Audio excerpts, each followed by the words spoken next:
I recently purchased the Panasonic GH6. I chose it because it shoots 6K, can shoot low-cost anamorphic, and it has the open gate feature and dynamic range boost. Those are not the only reasons though. So let me break down what I was looking for in a camera and why I ultimately settled on the GH6.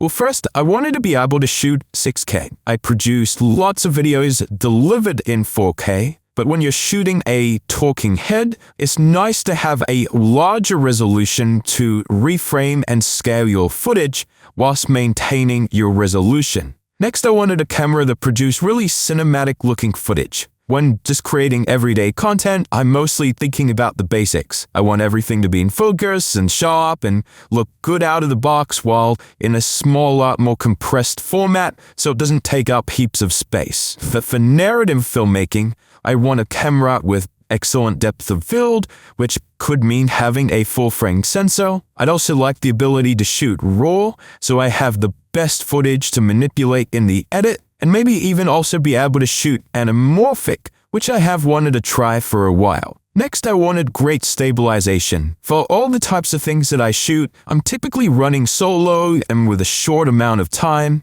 so having the ability to shoot handheld, stabilized footage is really helpful. One of the other nice-to-haves was having reliable autofocus. Of course, Lumix cameras are known for not having the greatest autofocus in the world, and to be honest, this is probably the biggest reason that I didn't buy the GH6 immediately. Then there's the Panasonic S5. It's full frame, has a fantastic image, excellent stabilization, and takes great photos too.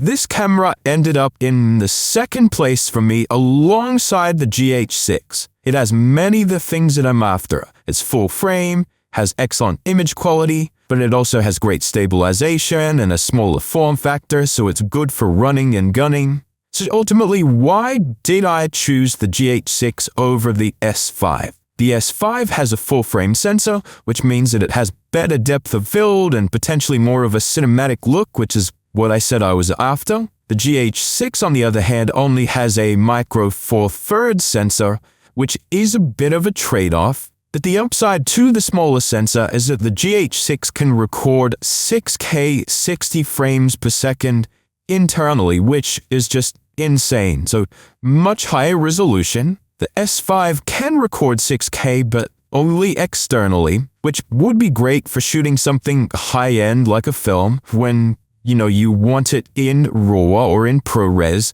but for everyday shooting that I still want in 6K, I'd prefer a more compressed format, which the GH6 does give me. Open gate shooting on the GH6 also swayed me quite a lot. Typically, a camera sensor has more of a square shape or 4x3. Open gate shooting means the GH6 will record that entire 4x3 resolution, and you can just crop out the top and the bottom yourself in the edit. Another advantage of this 4x3 resolution is for anamorphic shooting. I've been watching Shure and the lenses they've been putting out for a couple of years, as they're probably the most affordable anamorphic lenses out there. So for me, having the GH6 paired with Shure micro four thirds lenses was going to be a much cheaper entry point into anamorphic shooting, which to me looks and feels really cinematic. So